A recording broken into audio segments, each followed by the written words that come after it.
Okay, we're gonna have like all this background. For some reason, it's not letting me control my camera. 1 second.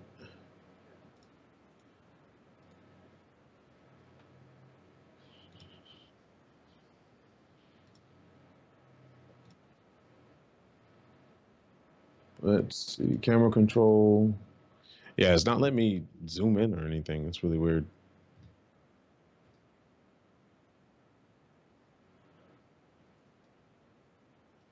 I mean, I guess this is fine if you want to have all this stuff in the background, but I was trying to zoom in. I don't know why it's not letting me. Oh, wait a minute. The camera is on.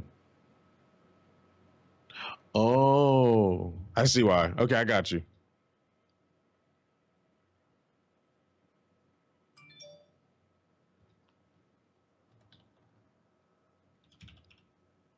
Logitech. Here we go. All right, there we go. Hi-ho. Hold on a second. All right. Is that good right there? Yeah, that's good. All right. Let me get on you guys. All right, I think we're live. Are we live? We're live. We're live. Hi, everybody. How's everybody doing? Welcome back to our studios here at Intrepid Studios. We are excited to have you on our Friday 3 p.m. stream. We do these every Monday, Wednesdays, and Fridays. We have a special guest with us today, DJ Tech Live. Hello, everyone. It's good to see you. Nice to meet everybody in the audience. Yeah, we've got a good show. DJ Tech is going to be giving us some pretty cool questions, and we look forward to answering them. Just a first note, you know, we're so excited to see how amazing the Kickstarter is doing, and we're grateful for everyone's backing us, and you know, really, we have a cat on the screen. What is that? I don't know. We're really grateful for everyone just coming out and showing your support for a change in the industry. You know, myself and everyone on the team are avid MMORPG players, and we're passionate about this project and making sure that we can get the best game possible out there to really get us back to the roots of what made God, you're gonna do it again. Oh my God. What made MMORPG so good. You know? It's so good. Anyways, so Tech, we're pretty excited to have you. Thank you. I know you got some cool questions for us. Yes, it's a pleasure. We've been searching for that MMO for a very, very long time that from the West that we can actually call home. I mean, the generation of MMOers have completely changed. I like to say anywhere between the 28 and maybe the 28 and up crowd, we were the hardcores, right? Like we spent so much time playing MMOs and dedicated so much of our lives and actually developed what guilds really were and so on and so forth. And nowadays it's all about who can play things the fastest, who can get to the end the fastest, and forget about the MMO and then complain about it afterwards. So like, it's a pleasure to see the attempt and the work that you guys are putting in, and I'm very, very happy for you to have me here, and everyone in the audience should be extremely happy about what they are doing. Well, thank you. Yeah, I mean, we're really excited that people are excited about it. You know, this is the game that we thought needed to happen, and to get, you know, proof that this is actually what people want to see is pretty satisfying. Just having so many people sharing the vision that we set out is just unbelievable. I think it sends a great message to the industry also. You know, I think that maybe, you know, companies have kind of lost their way in their development of MMORPGs, and that's kind of led to the stagnation of good games out there recently in development. And I think that this Kickstarter and the amazing support we've seen with it really goes to reverberate throughout the entire industry. Hey, watch these guys. They're hitting the points that resonate with the community, and maybe we should take that into consideration next time we decide to take those risks again. Because I mean, you know, we realize that MMOs are a risky business, but if you design for the player, right, I think that, you know, they will come. Oh, so. Yeah, absolutely. If you build it. Absolutely. I mean, it's all about drawing the crowd in. You're gonna get the hardcore people, of course. Whether they say they feel bad about the game or not, they're gonna be there no matter what. Those are the guys that criticize you all day, and you're gonna get the influence that support you. Like, your Kickstarter was absolutely insane. Like, I was watching it, I blinked, and it was over. So I was just like, all right, this is great. And then you got a lot of support from really, really big streamers out there, and they're really excited because they have drifted away from MMOs because of the way MMOs went. And for them to throw that much support you guys' way shows a lot. So you guys are doing well. So I don't want to take too much because I can run my mouth about this all day. It's cool. We're going to talk about this. Question number one is made by the community, and I kind of read over them, and I'll probably like extend a little bit on it if I need to. What would be the benefits of going the same subclass as main class? So I'm going to elaborate on that a little bit. So a lot of games offers very unique ways to build your character, because uniqueness is where everyone wants to be. A lot of people like being the character, not just playing it. And so what I mean by that is normally video games have one character, start off as a swordsman class, and then you have 3 brackets that you can build in. And the cool video games out there lets you pull from each side of it. But you get these guys that make these cookie cutter builds, and there's no point in playing a bard when you could play a sniper class, so to speak, or whatever. How would you guys make it different to where most classes can be viable and it all depends on the player?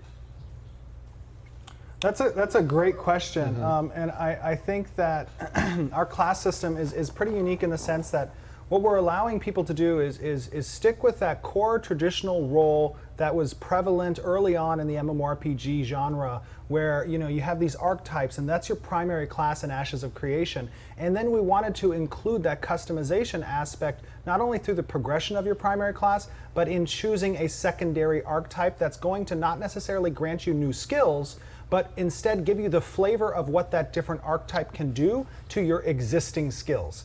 And we gave a great example when we discussed our classes in a blog recently about how the fighter class has that rush ability, and if you were to take the mage secondary, you could apply a teleportation augment to the rush, and instead of rushing to your target, you would teleport to the target. So you keep that primary skill, but you're having an adaptation, an augment from a different archetype that flavors the way your class interacts a bit. Right. And I think if you want to go into a little bit about the tank thing. Yeah, so it's when you're talking about doubling down on the same class, right? Like that's a person who really wants to be that specific archetype. So, like, say we're talking about a tank, right? And you go tank primary, tank secondary. That means that you are that like archetypical, huge plate wearing, giant shield, unmovable object, and so that's what that will be based around. The secondary will still have augments that do the same thing that if you went to a mage or a fighter or a rogue,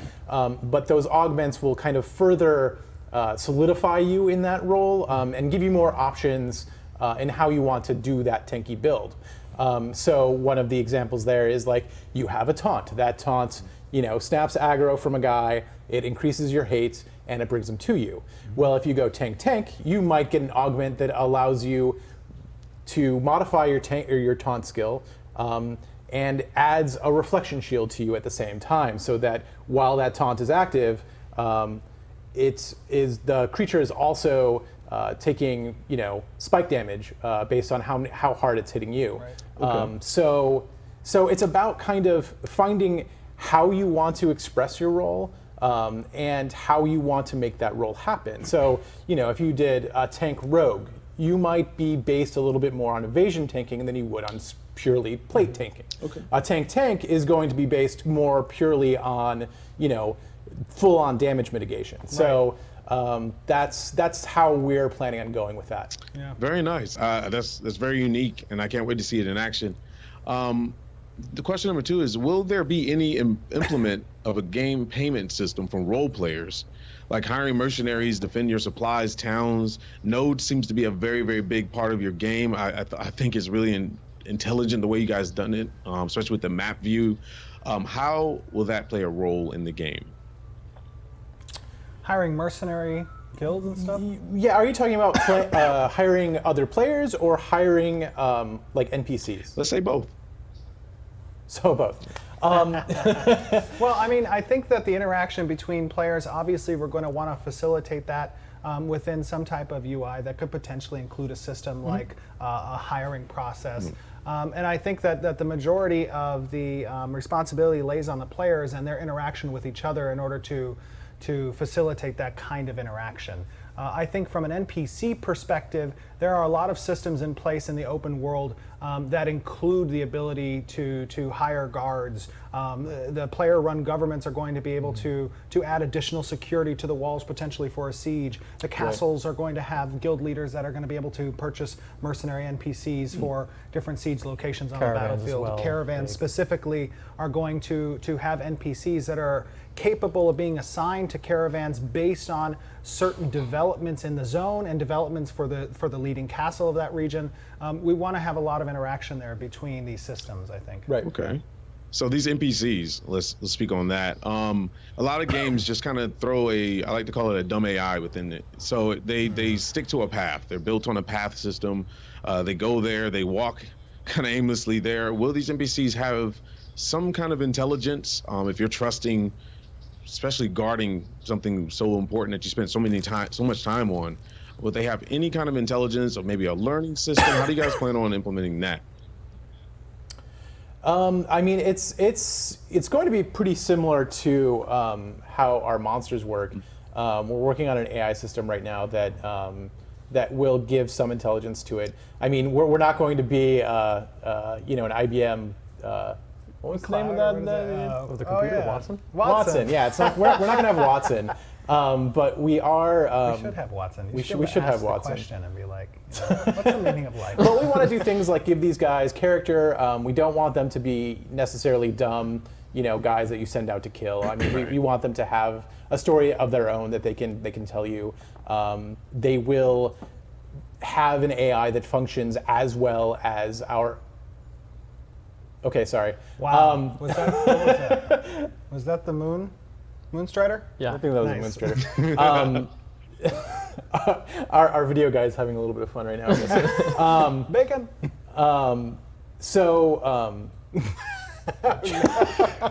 That was an example Sorry, of the I'm getting NPC distracted. clearly, right? So that's what the NPC Right. All right. No, we're going to have a really, just to answer your question very, very shortly, we're going to have a very robust AI system. Yeah. There's a lot of great new technology today, specifically in regards to AI systems in games. And I think that because our development is so fresh, we're capable of utilizing that technology in our game that really hasn't been seen in other MMORPG projects. So we're going to have a very robust AI system. Awesome. Let's see. We know there's a trade system from town to town, but will towns be able to ally each other and benefit from an alliance? So let's say town A is efficient in fishing and town B is efficient in mining. Will they be able to way to form an alliance and work together? We definitely have systems in place that account for player-run governments to interact with each other from node to node. And that interaction can include cooperation on certain events, certain trade mechanics. It could include even potentially alliances if siege come about. It could also include potentially even conflict to arise between nodes, creating this sort of pseudo-faction between the citizens. Yeah, I think that's a pretty important aspect to our development for nodes. Yeah, and I think that what you're alluding to sounds like our trade agreements. Yeah. So, between nodes, like your example, I think was fish and iron.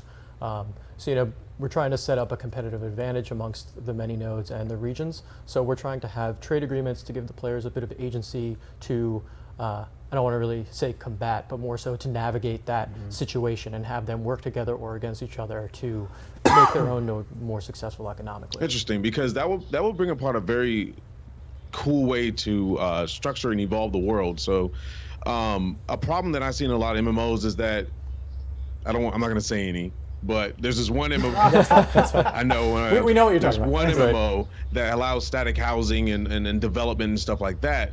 But you just go out and pick a house somewhere next to the richest spots to grab stuff. Now, it would be cool if there was a port side where lots of big fish are prevalent, stuff that are very highly sought after.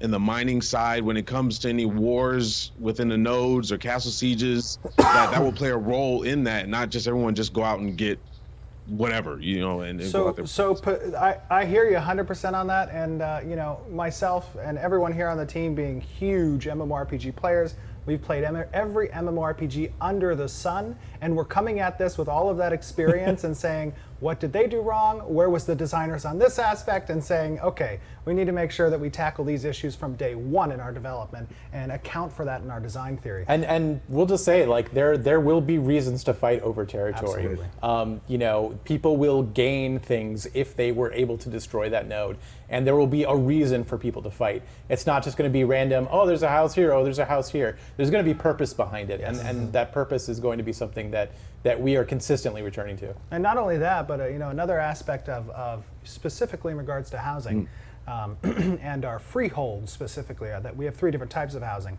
but our freeholds are going to have certain player interactable designs that allow for visitors to come and potentially, eat at an inn or at a tavern or rest at an inn, and that will grant some benefits while they're within proximity of that player's housing.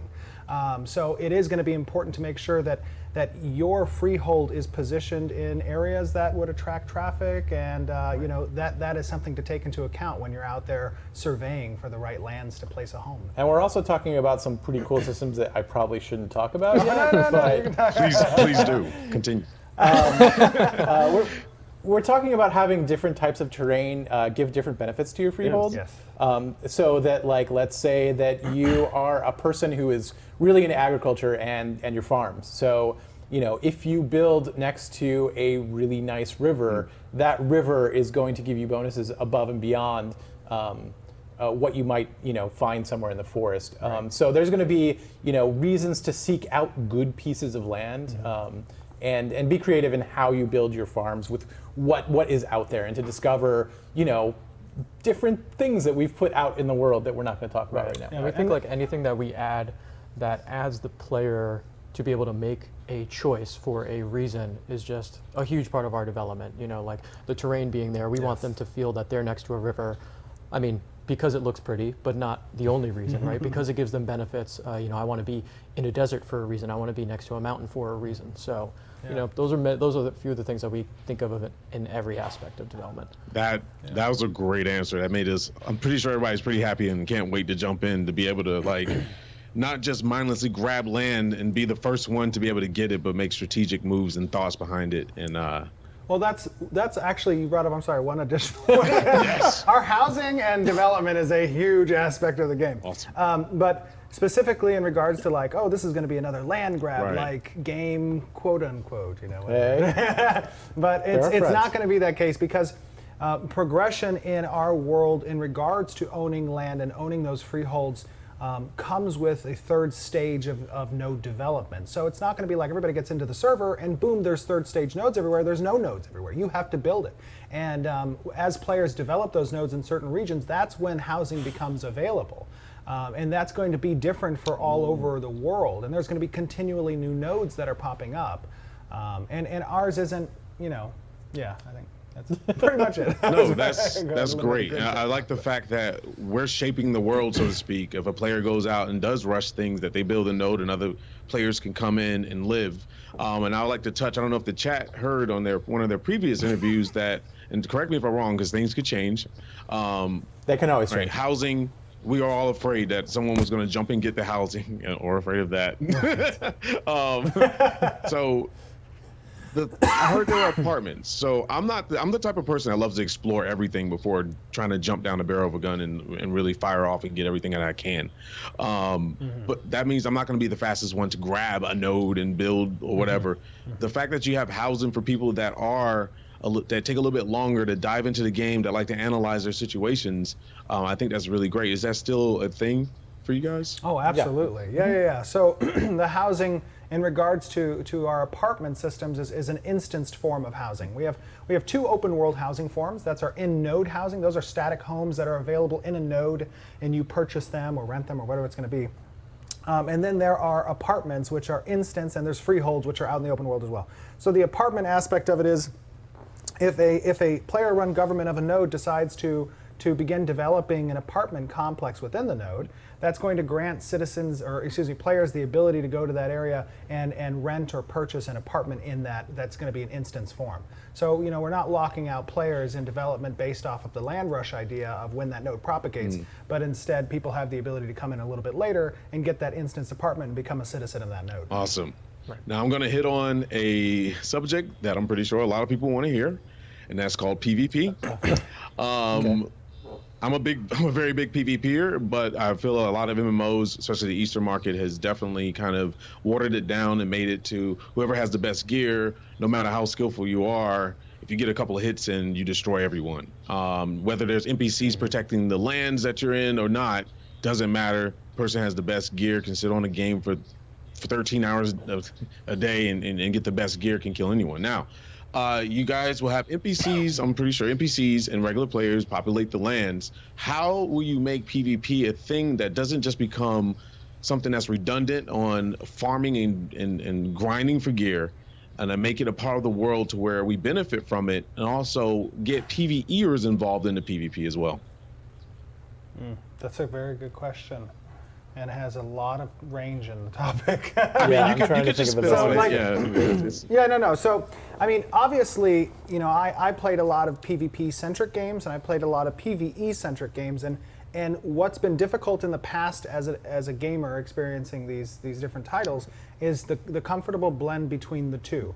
And then when you find that blend is also having, as you said, like, hey, is this going to be a two-shot, from a DPS class that's a glass cannon, and he's going to kill a tank instantly, and there's not going to be any skill or strategy involved, or is it going to be dependent purely on like the person who's playing 20 hours a day, and then I, as a casual player, have no role to play in PvP? We need to find, obviously, the balance in Ashes of Creation, which is what we're doing, that allows for progression to play a role. It allows for skill to play a role. It allows for class balancing to play a role. And these fights will include strategy and take some time to account for what that strategy is that the players are using. Okay. It is definitely something we're cognizant of, and it is something that is in our design theory. We don't want to be what you just described. Hey, I got blasted away by a guy that has the best gear in the game. Yeah, a lot of that has to do with numbers and tuning them and making sure that the ceiling is close enough to the floor where people can actually interact meaningfully. When you let those numbers kind of run out of control and there is just this huge tier problem. I mean, that's when that problem happens, right. And that's when skill goes out the door and numbers become the most important thing.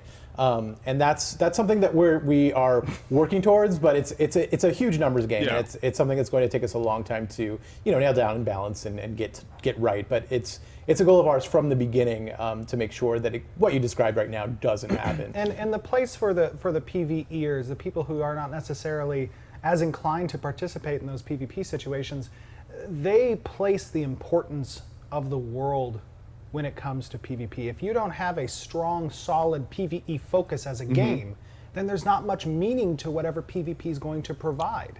You can find straight PvP in a MOBA. You want to go play a MOBA 5v5, you're going to get PvP every day in different sessions.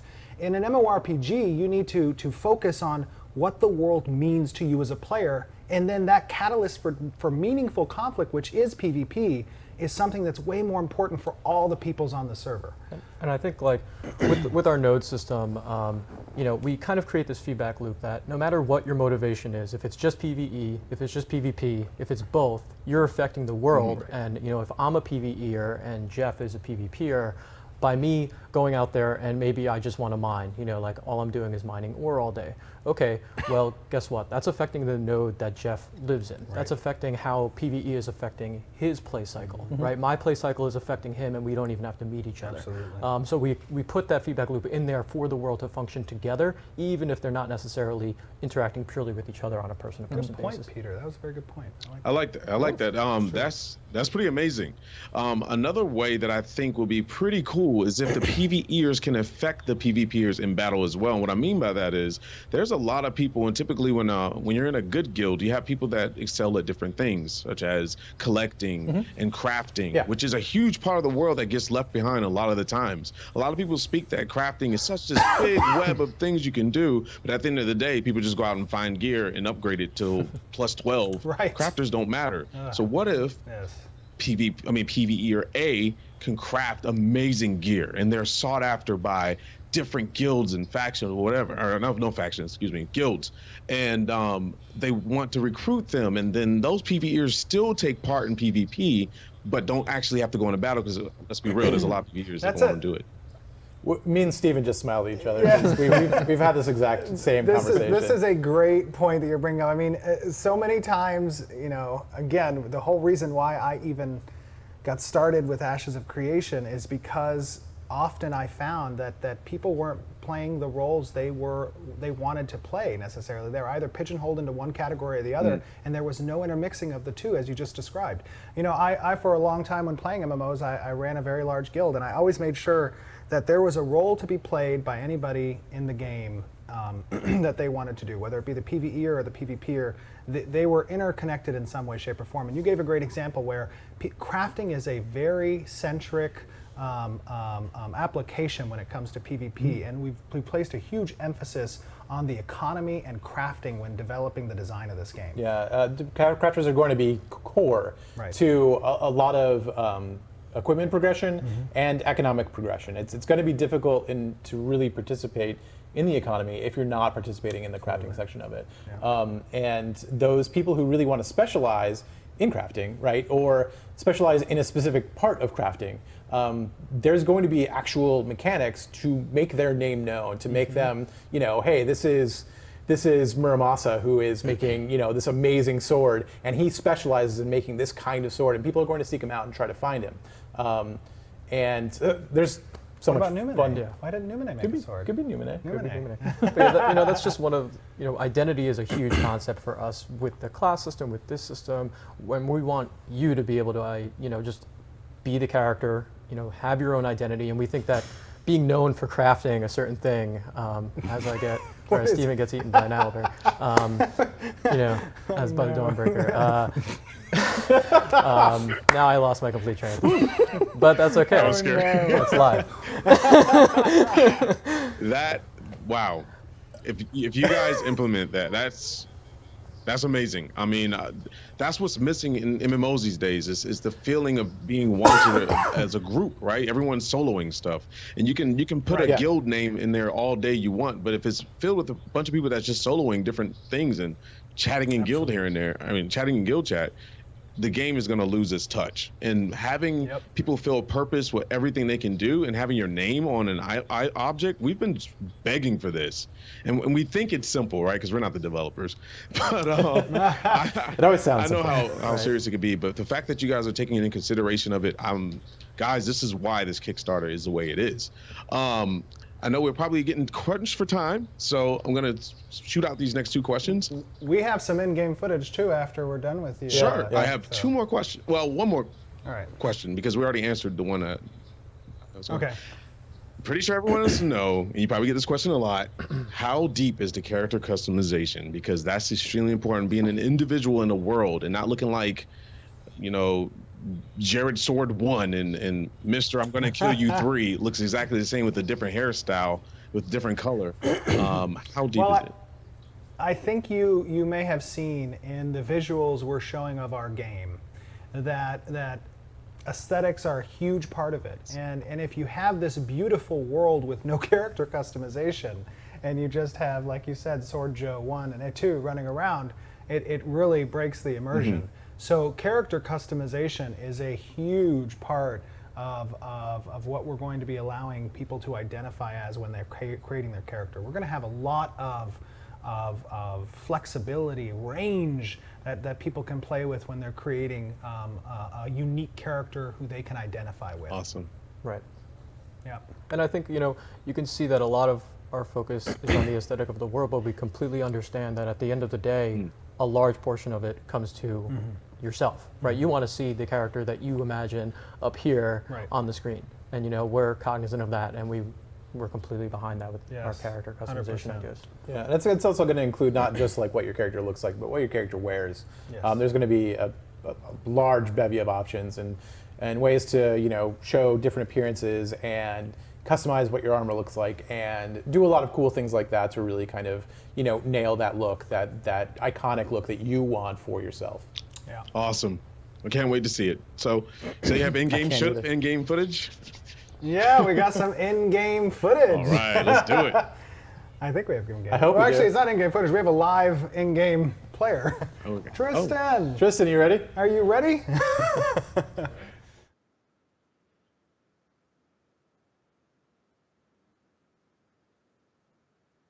Ooh.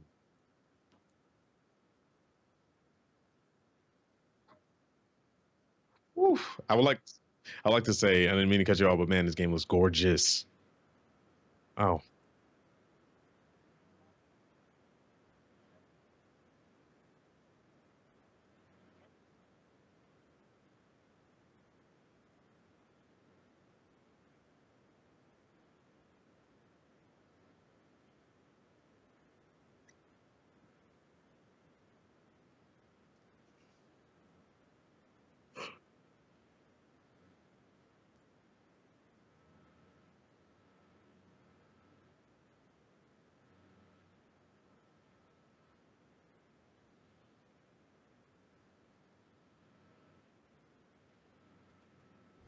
So we can. What do you got? Okay. Technical Okay, difficulties. sorry, we had an audio technical difficulty. Could you not hear me on the stream? I don't think anybody could hear me on the stream. So let's. You should be able to hear it now. Okay. Oh, because you didn't have a. Gotcha, I got it. Got it? You got it? Hold on a second. Okay, give us a second, guys. Is it streaming right now? This picture? Yeah, it should be. Okay. It looks like the levels are good. Levels are good on that. So when we switch to TeamViewer, Yeah, that's what it was. And there's no like, audio for that. well, there's no clone of like the video that you guys are doing, so the hardware wasn't.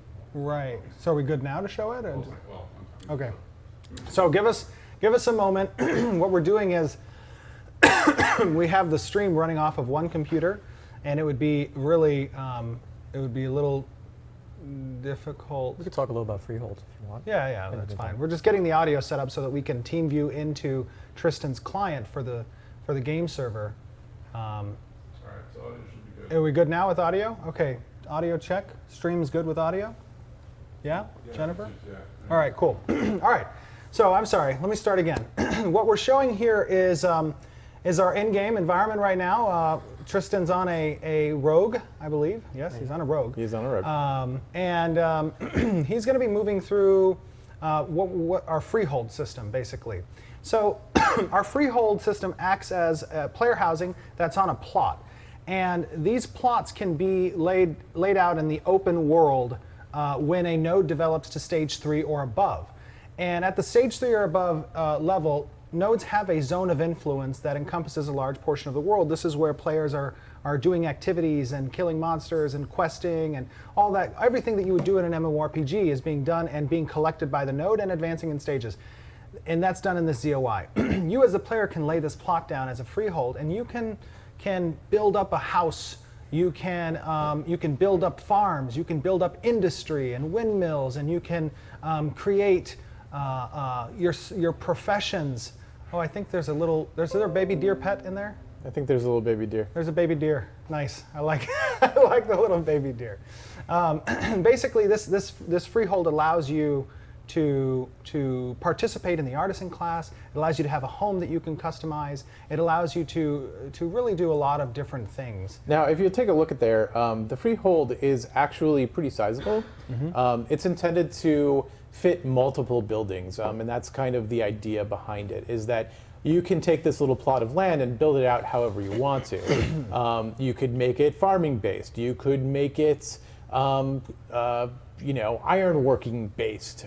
You could be, just have an inn here with your little house and maybe a kitchen and some stables. You can do some cooking, and you can feed people who visit your freehold with that food, and that food could give them a benefit in the area around them as they're XPing or doing quests and stuff. Right, and so the idea is basically to give you not just a house, right? The house has been done. A house is very nice, but we want to give you an actual space to build out, more, and to give your space and identity in and of itself. And now he's going over to a different type of freehold. Oh, yeah. Well, same freehold, different types of buildings. Yes. Oh, okay. So again, there's a lot of different customization for the buildings that you can have, and those buildings have different applications, obviously, on your land. Tristan, where are you at? Take us over to that furnace. Yeah. Take us to the furnace. Are there any little deers here? No? Oh, that's sad. So, so you could be a smelter who processes ore that's gathered by a gatherer, and then you can sell that processed ore to an item creator in order to create some cool sword. But the freehold basically is a place where you get to identify as and your role in the game and a lot of that kind of stuff.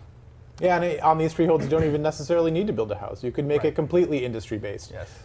You could make it completely agriculture-based. You could just build a really awesome, huge home that fits in this entire area.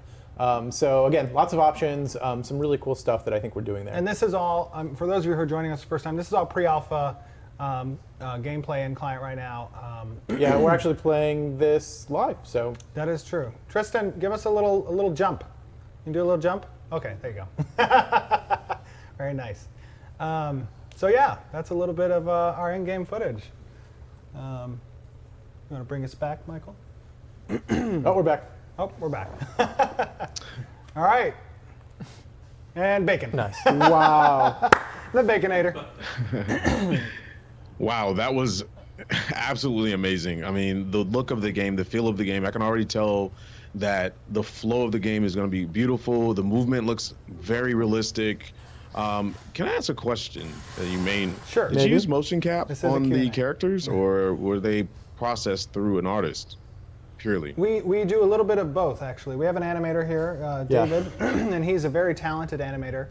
He's worked on Call of Duty and Gears of War, and he does a lot of the animations and blends himself.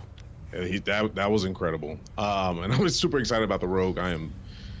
That's my class. I play everywhere. So watch your baggage. Hope we people. nail it then. Well, so if we have some more time, I can ask some more questions.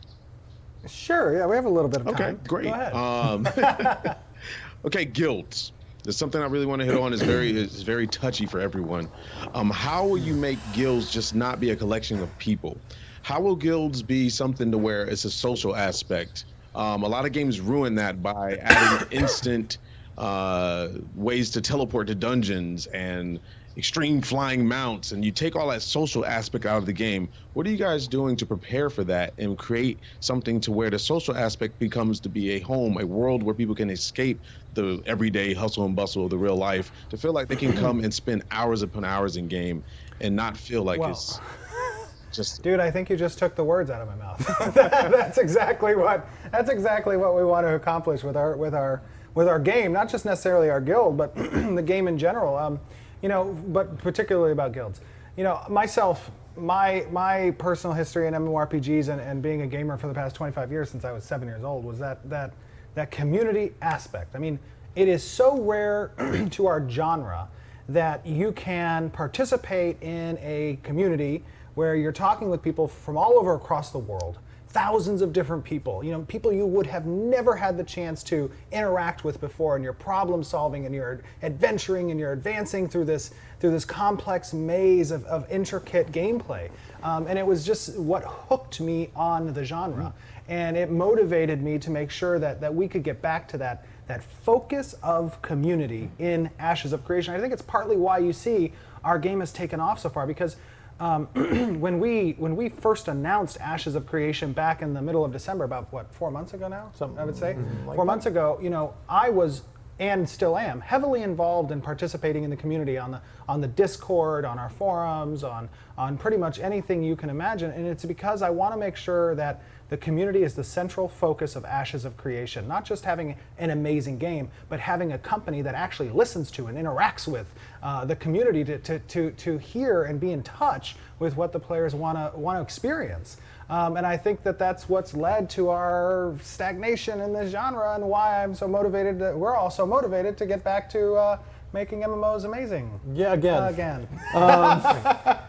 Yeah, I mean, as far as guilds go and as far as community goes in general,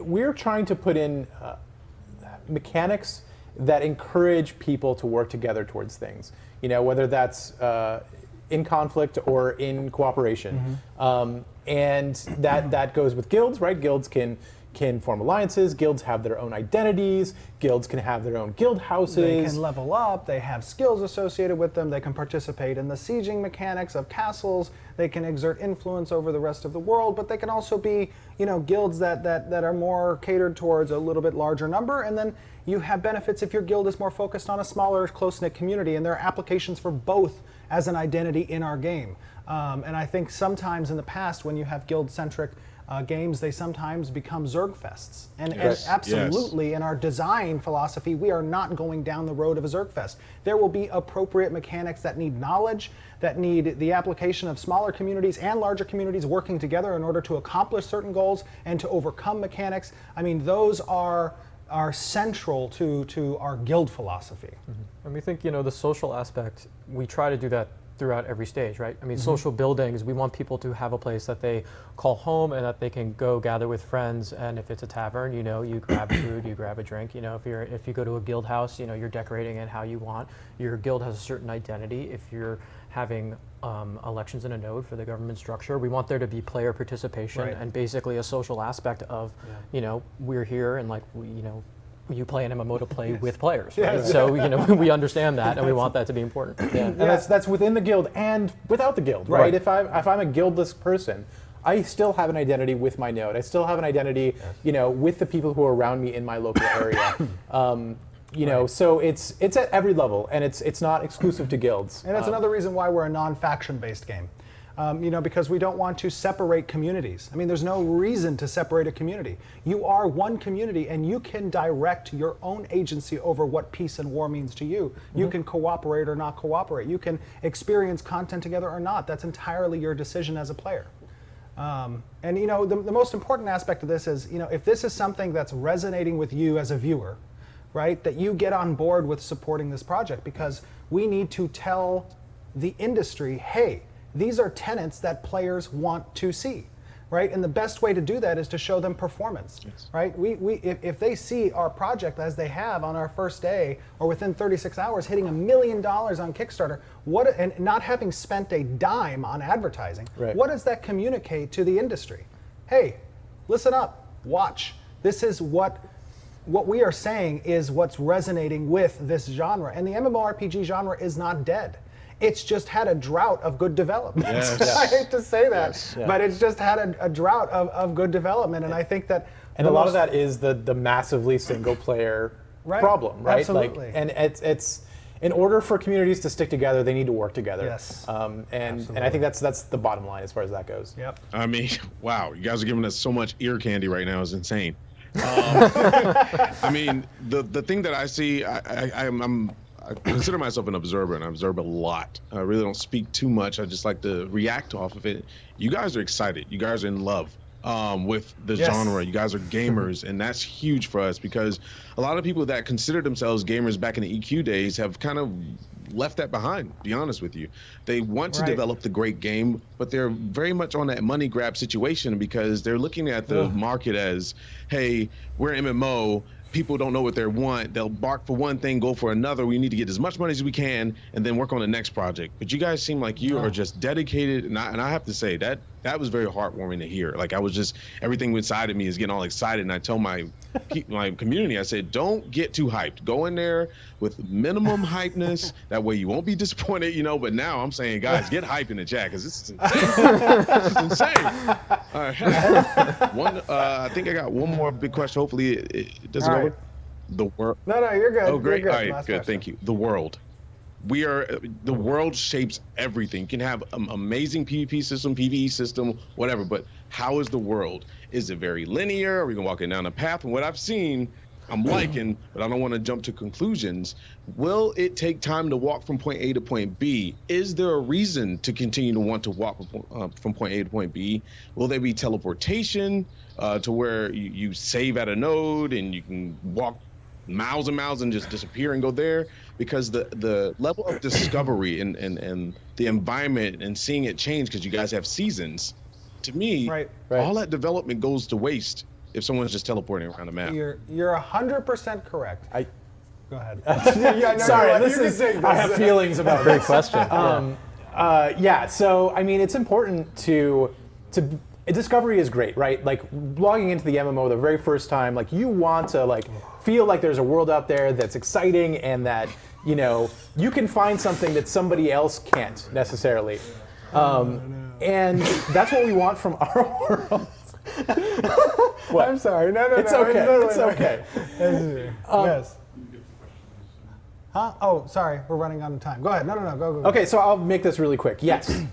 Yes. You're going to walk into the world, and there's not going to be a single path, a single road for players, right?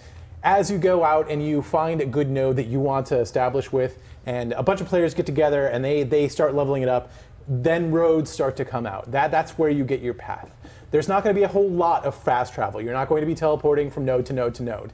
You're going to have to actually make your way over there. Yes. It all comes back to meaning, right? Right. Like I mean, everything in the game is purposeful and meaning oriented. Right. So, and that includes travel. That includes navigating this world, exploring this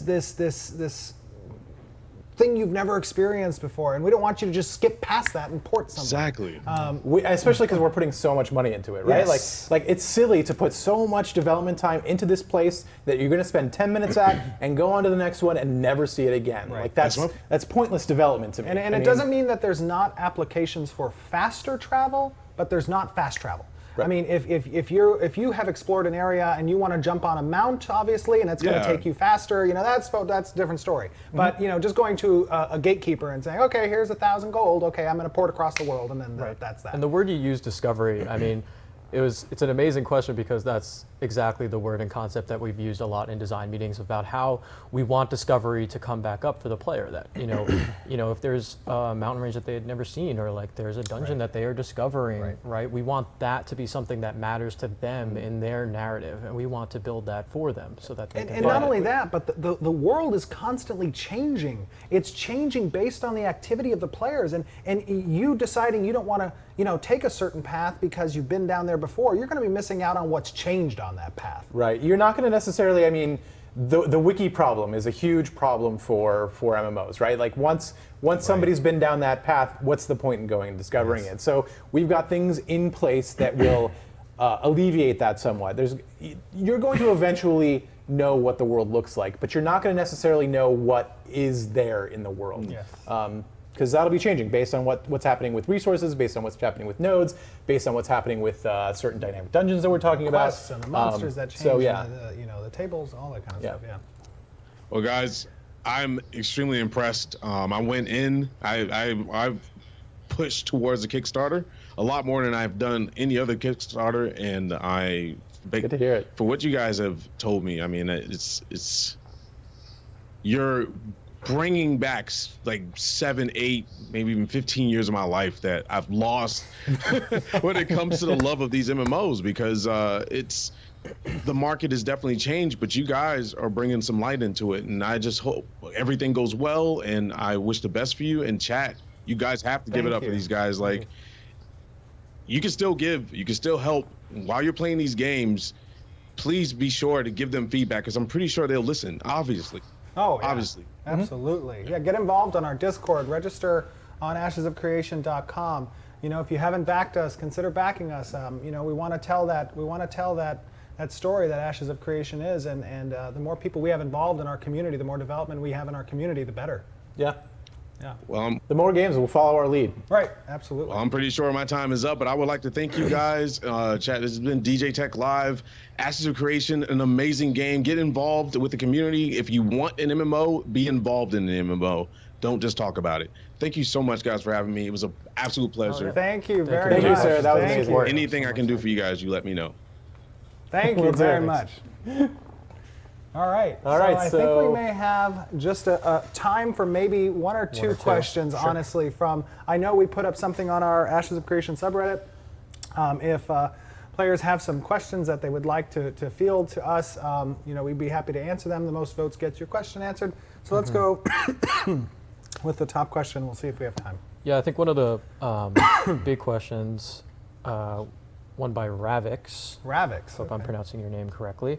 What is the general idea or feel for naval interactions? That's a good question. For this one. So I think that we just recently actually expanded with a stretch goal that we got for enhanced naval. Right. Oh wait, are we doing that right now? We're still That's on still that. up. We're still, Oh, okay. still We're in up. progress still for Yeah. that. Right. Cool. So if we reach that goal, the idea we have for an enhanced naval interaction is going to be meaningful conflict again on the open seas. It's going to include expanding our trade routes to sea-based caravans. It's going to include additional content under the water that could have environments and aquatic nature and monsters and aquatic mounts that are going to be there and some treasure finding and Yeah, so I mean, when this world fell back in the day, everything looked quite a bit different. And so this allows us to actually go and discover some of those parts that we wouldn't be able to really tell yet. So it's going to basically expand our ability to tell the entire story and get to some of those lost cities that may now be underwater. That is a great point. Lore is very important. The story is extremely important for us. I mean, it is near and dear to all of our hearts. And that's going to expand our ability to tell the story under the water. Under the sea. Ooh, we can't do Sorry. that. It's copyrighted. No. I'll go in my corner now. All right. All right, guys. I think that's going to be it for sorry, time. We're sorry we didn't get to the questions. We'll get to on those Reddit. questions next week. Right. On Monday at 3 p.m. we have another live Q&A. We're going to be going into some more stuff. We're probably going to have some more in-game interaction. And honestly, from everyone here at Intrepid Studios, our heartfelt gratitude for the amazing support that everyone has been showing Ashes of Creation. Keep doing us a solid and get out there and spread the word for the game. The more support that we can get, the bigger community that we can get, the better it is for all of us as MMORPG fans. We really appreciate it. Honestly. Yeah, seriously, it's been amazing. Yeah. Have Thanks, a great you guys. day.